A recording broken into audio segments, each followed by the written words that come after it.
All right. Well, I guess we'll go ahead and get started here. It's a touch after 2:30. So my name is Chris Grigsby. I'm Director of MOFGA Certification Services, and we're located in Unity, Maine. And we basically certify to the organic standard, the National Organic Program. And a few years back, we had some caregivers in Maine come to us and ask if MOFGA would dive into writing some standards and certifying cannabis as well. So MOFGA took on that challenge, and along with a group of 5 caregivers and some members of the MOFGA board and other staff members, came up with some standards that mirror the National Organic Program, the USDA Organic Program. And we feel like we've got a pretty good product at this point. We ran through a full year of a trial program with these 5 caregivers, and kind of worked out some of the nuts and bolts and some of the pieces that and materials and approved inputs and things of that nature. And we feel like we've come up with a pretty good product that we feel can enhance the growth of the cannabis industry in Maine. And this is something that takes the form of a third-party verification. So without further ado, we'll jump into the nuts and bolts. I've got a slideshow going here, which hopefully folks can see. But I wanted to mention, too, if anybody has any questions as we're going along, feel free to just shout them out.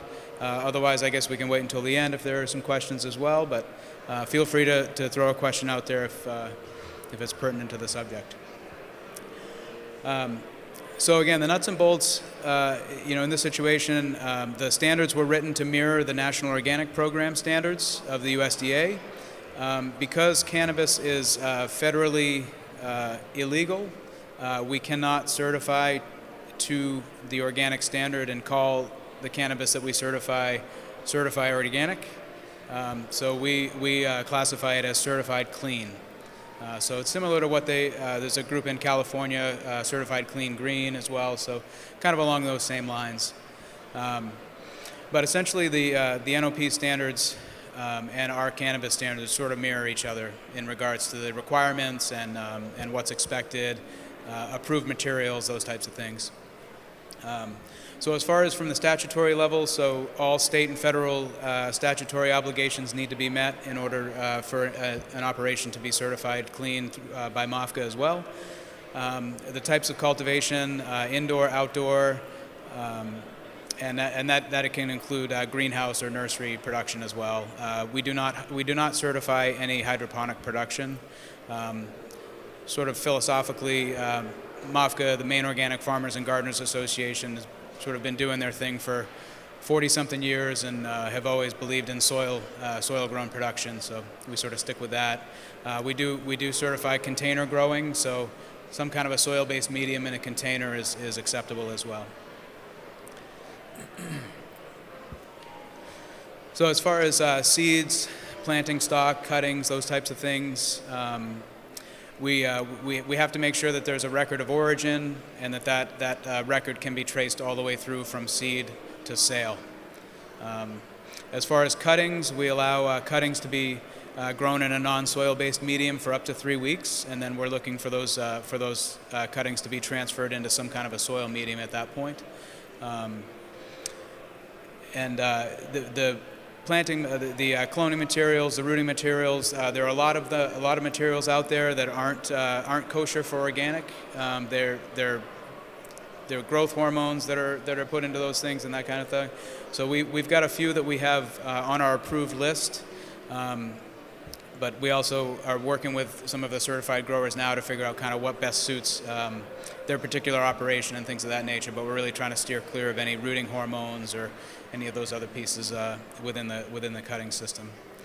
And we definitely are trying to be aware of disease, mold, really sort of intent on high quality. So in that case, I mean, we encourage seed-based stock, but again, as the program grows, we are working with folks on that. Of course, I mean, some people really like the lineage they have, and they've had it for a long time, and so we're working with the folks there at that point. And I guess the other piece too, to back up a little bit, some of the origins of the program coming around is that for the first year that it was in trial, we sort of kept it kind of close to the chest a little bit. We wanted to make sure that we had things right. We didn't want to push this thing out there and then kind of realize after the fact that we had missed a couple of things. And so I guess the big thing is, we've got a table over here. We're trying to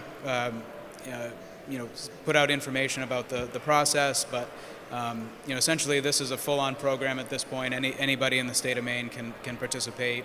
But it's that third-party verification that's really the important piece, so that anybody can be out there claiming growing practices here or there, but very few of them utilize a third party to come in and assess their operation and their growing practices and give it the stamp of approval. So the other piece of the standards is the soil. So again, it can be field-based, approved compost, seed starter, container mix, topsoil, loam, or other similar field source materials. And again, that just has to do with, there's some things out there that are on the market that work really well, but they may have prohibited materials. So, paralleling the National Organic Program, there's sort of a list of approved and prohibited substances. So we follow along with that. We do offer free of charge material review for folks if they have, if they have an item that they would really like to use and it's not on any of the approved lists that we've that we utilize. So we will do materials review free of charge for folks as well. So with regard to fertilizers, as we all know, there's a huge amount of different things out there. There's a lot of claims of organic on a lot of these labels that aren't necessarily true. So we definitely try to push folks to find a seal that's on that product that they want to use that is from a list that we would feel comfortable with. So OMRI, the Organic Materials Review Institute, is a big one. They're national, international, and for the most part, anybody can find something that they're looking for with an OMRI seal, and that would be something that would be acceptable to us as well. Washington State Department of Ag has their own review process as well, so a lot of times you'll see a seal on theirs. And then, of course, California Department of Food and Agriculture, the Colorado Department of Ag, we utilize that one as well. And then, of course, we do our own materials review in addition.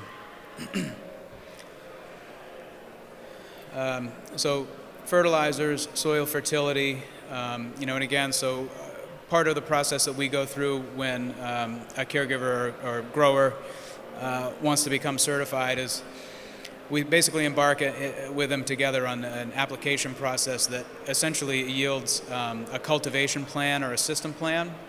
And so that plan is what we certify. So we certify the process. We don't certify the product itself, with the idea that the process, if followed, will yield a certifiable product at the end.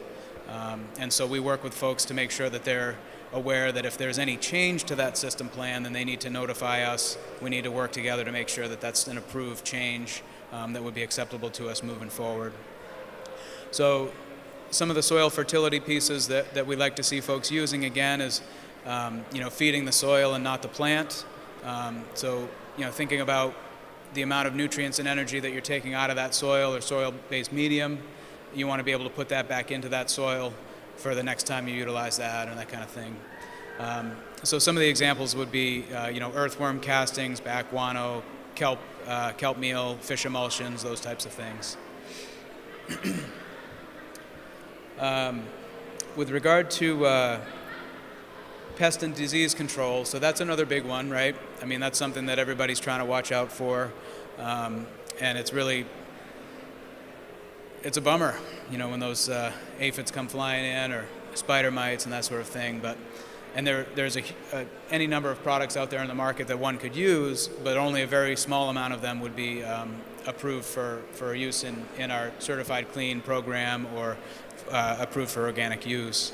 And so we're looking for folks to basically work on biological or mechanical removal and management practices first, before they would go towards a pesticide or something to that effect. And then again, that pesticide would need to be approved, and everybody, the idea is that you stick to the label recommendations and that sort of thing.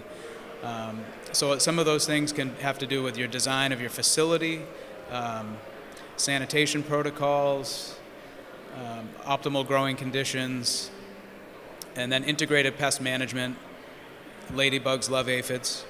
Right? Keeping detailed and organized records is very important as well. And then the use, the storing, and the disposal of any pesticides would need to be in accordance with state and federal regulations. So again, the BPC licensing, trained staff, all of those things come into play as well.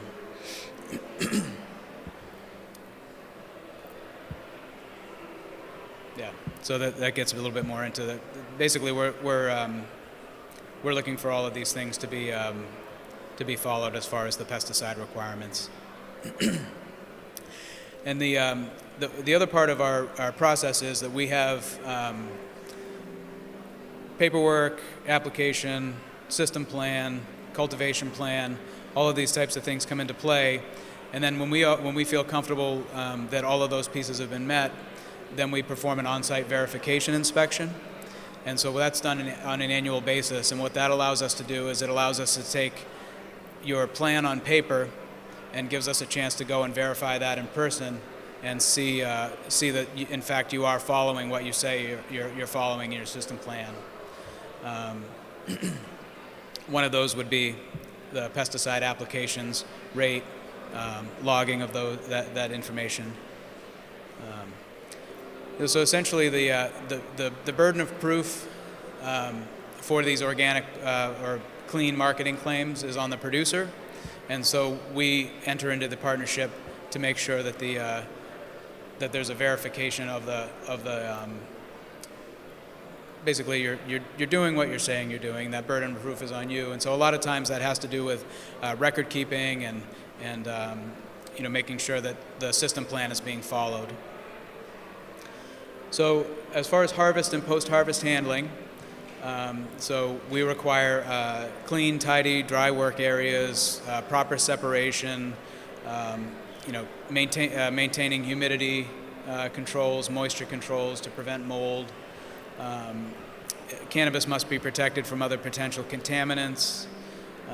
So essentially it's kind of standard operating procedures, setting those up, making sure those are followed, making sure any staff that you have are trained to follow along with those as well.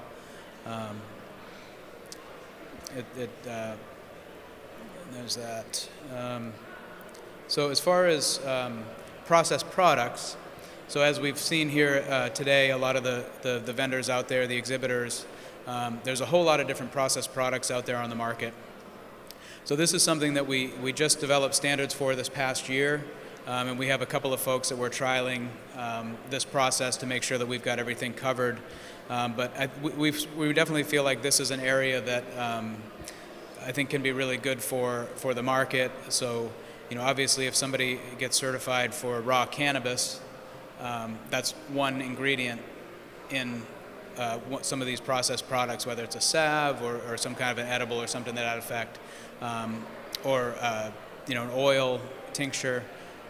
And so the certification process for processed products is a little bit different because we take into account every single ingredient.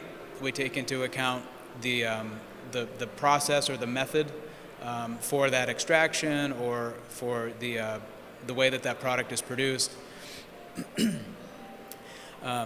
the point where every ingredient is scrutinized. We have the recipe, we have the percentages of what ingredient goes into what, and we also do, we bring in a little bit of the organic certification piece into it, where the cannabis isn't obviously regulated through the National Organic Program, but a lot of the other ingredients that would go into that finished product would be. So if somebody was making, a brownie or something like that, we would be looking for them to be using organic flours and that type of thing as well. So do you have a question?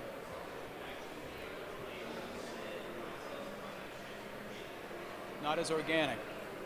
But so it's a good question. You could label the organic ingredients in the label. So the ingredient statement, you could have, organic flower, organic, this or that, and then certified clean cannabis would be in the mix there.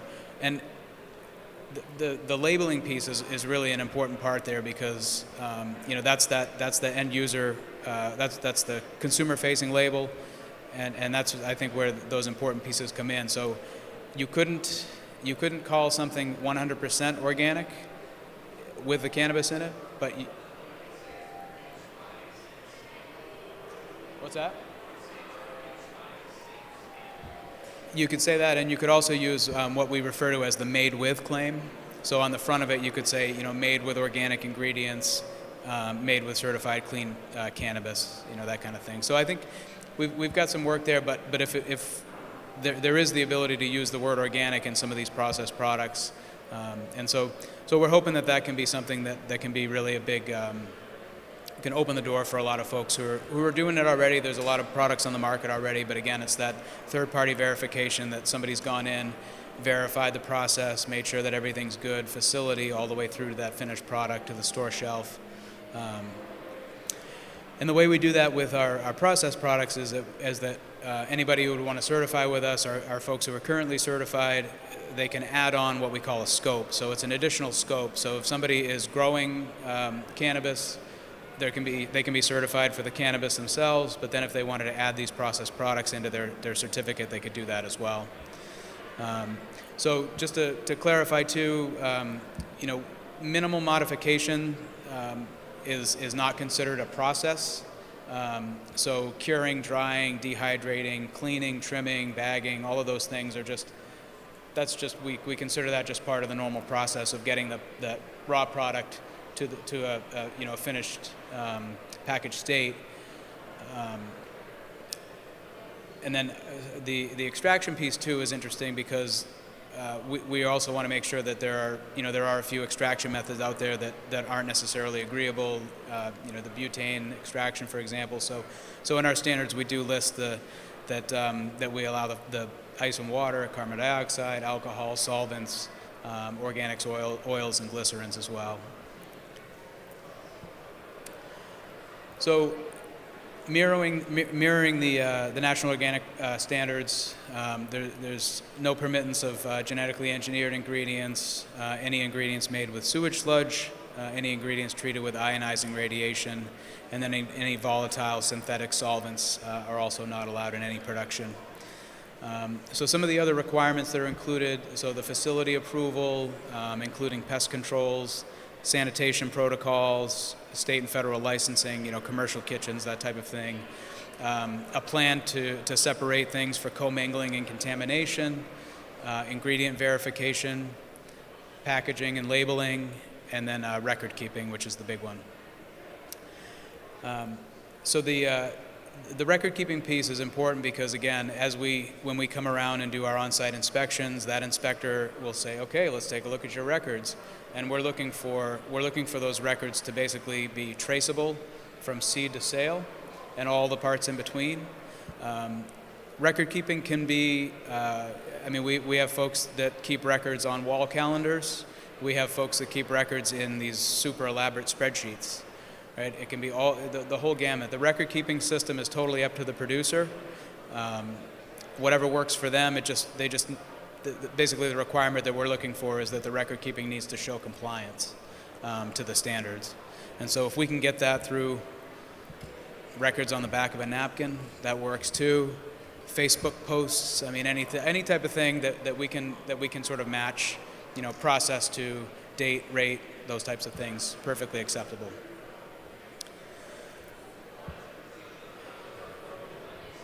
What's that?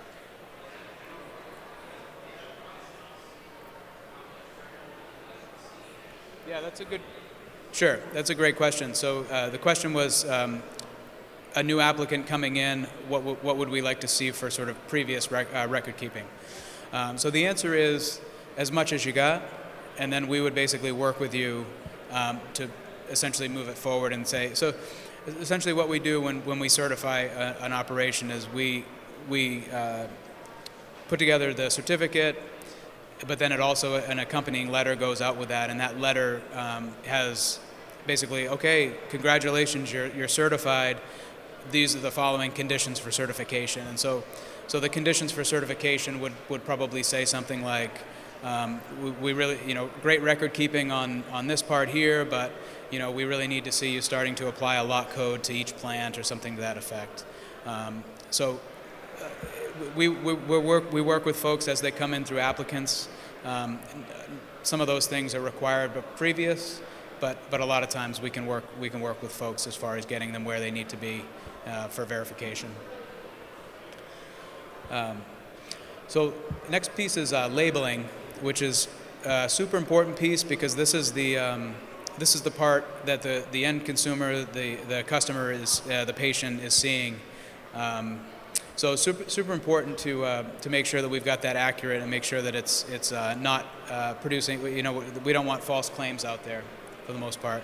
So this slide is interesting. So there's our logo on top, right? Certified Clean Cannabis by MOFGA. That's if somebody becomes certified by us, that's a label that they can use freely for marketing, for labeling on their packages, for websites, T-shirts, whatever they wanted to do. Perfectly acceptable. The bottom one though is not great, right? So again, that's the USDA organic seal, which is kind of owned and regulated by the USDA, and that does not include any cannabis products at this point.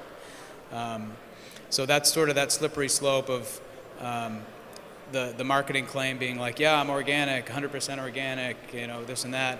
The key word in all of that is certified organic, right? So somebody can say that I'm growing organically, I use organic inputs, or my soil is OMRI approved or something to that effect. But anytime anybody steps over that line and says, hey, my product is certified organic, it's the certification piece that the USDA isn't really super happy with about that sort of thing. And it has lent, in the past, it has lent to some pretty serious cease and desist letters from the USDA and that kind of thing. So labeling really, really important. And it's something that we work with producers on to make sure that we approve them. We always want folks to send us the proof of the label before it goes to the printer, because we really don't want folks buying 10,000 labels that they can't use in their end product there. So as far as the way that some of the labeling breakdowns are, if the finished product contains only MOFGA certified clean cannabis, it can be labeled as such. Again, you saw our logo in the previous slide.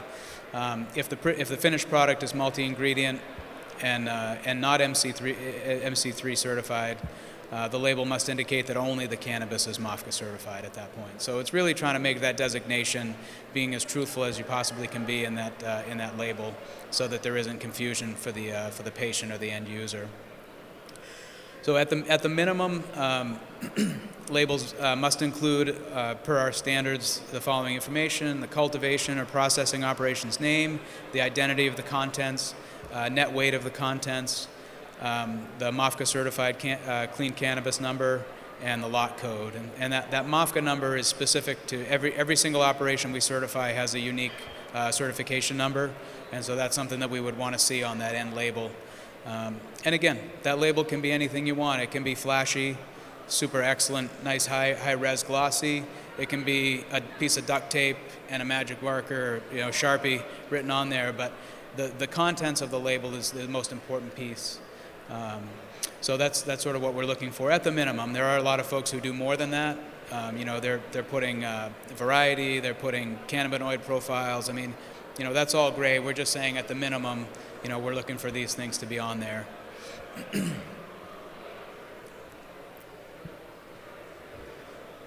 So the next piece is record keeping. So this is one that is probably the most unglamorous part of anybody's job. I mean, I like record keeping myself, but I'm probably an anomaly. But essentially, this is the regulatory requirement, again, that proves to the regulator, it proves to the inspector, it proves to all the people involved in the process that you are doing what you say you're doing, right? I mean, we're humans, we're trusting people, but in order to verify to a regulation, we've got to have the record keeping and the proof in there to back that up.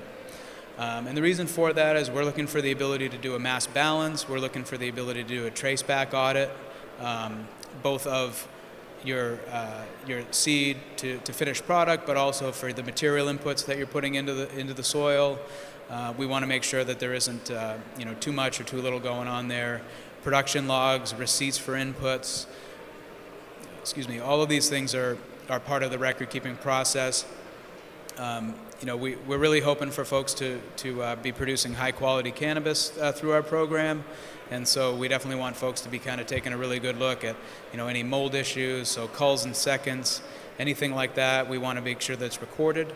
And again, we're doing this for a mass balance, so basically we want to see the gross weight of the plant when it gets harvested. We want to know what the finished product is, and then all of the trimmings and the culls and the seconds sort of in between that, so that we can kind of match that up and do a little bit of a mass balance. Again, just to basically prove that, okay, you have this number of plants, this total poundage. If all of a sudden we see sales records that you're showing you sold 3 times the amount of what you possibly could have grown, then we might sort of scratch our head and say, well, hey, where'd you get the other 2/3 of the cannabis that you were looking for? So again, we trust everybody, but we're also trying to make sure that we're eliminating fraud and those types of things. A lot of that stuff has been happening lately on the organic side. Imported fraudulent grain and those types of things are real, and we have to watch out for them. So as far as some of the records that we're looking to maintain for each batch, the planting records, which can be date, variety, size, location of cultivation area, the plant records. So every plant, we're looking for a unique code assignment, except for hemp. We're not looking for folks to go out and put a unique code on their entire hemp plot, but we do ask folks to sort of designate, okay, this is plot A, plot B, plot C, and so when we go look at those harvest records, we're going to be able to see that, okay, this much was harvested from plot A, and et cetera. Propagation records, so that's sort of the media use, any disease, pest prevention, any amendments, and then any pesticide application records as well. So the last piece, so laboratory testing. So our standards, we do not require laboratory testing, but we do encourage it highly, and we do that for a number of reasons. We think that it's really good for folks to be able to tell your patient and your end user, whether it's cannabinoid profiles, anything like that.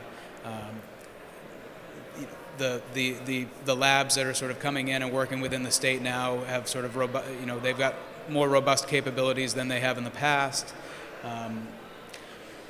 So again, we sort of feel like if the operation is complying with our growing and processing standards, that we feel like this should eliminate the need for testing of individual lots. But we do reserve the right to come in and basically pull a sample and send it to the lab if we have any question or any thought that there might be something going on, or if we have a report from the marketplace that there's moldy product out there or something to that effect, then we may come in.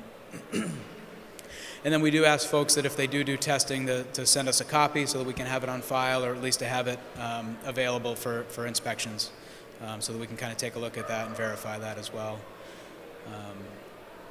And I think that kind of, that sort of comes to the end of the presentation. So again, it's we're regulators, right? So it's not the most glamorous of jobs, but we feel like at this point that, especially the way that the industry has grown in Maine, the fact that we had the adult use law that was passed last year, we kind of feel like this is a good time and an opportunity for folks to move forward with a third-party verification that allows that end consumer to sort of have that stamp of approval from somebody else. Just think it's a good thing, and MOFGA is open and ready to go. We're out of the trial program at this point, so we're looking to send out our application materials for 2018 at the end of February, and our application period ends June 30th. So anytime within that time frame, if anybody's interested in receiving the application materials or learning more about the program and what we do and the requirements, we've got like I said, we've got a table out here, mofgacertification.org, email or a phone call, and you can kind of get in touch with us and we can go from there. Any other questions? All right. Great. Well, thanks a lot. Really appreciate it.